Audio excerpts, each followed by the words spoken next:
হতাশা মাদক দিয়ে দূর হয় না। হতাশা দূর হবে, বলে দিব, তিনটা জিনিস, মাত্র তিনটা। কয়টা ভাই? এক, 5 ওয়াক্ত নামাজ। এক কি? নামাজে আপনি অজু করে সেজদা দেন, ইনশাল্লাহ আপনার মনে প্রশান্তি না আসলে আমাকে এসে বলেন যে আসে নাই।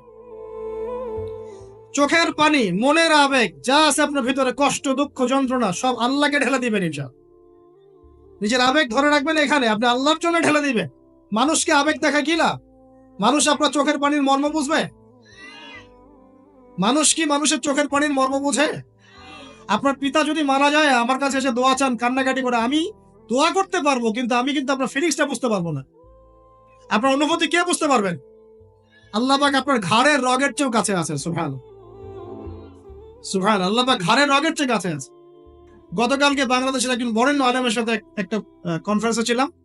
উনি বলছিলেন যে এক ব্যক্তি, এটা শোনেন, এক ব্যক্তি খুব তার শখ যে তিনি সাহাবীদের মতো নামাজ পড়া শিখবেন। কথা বুঝতে পারছেন? সাহাবীদের মতো নামাজ শিখবেন। তো একজন বরেণ্য আলেমের কাছে এসেছেন, এসে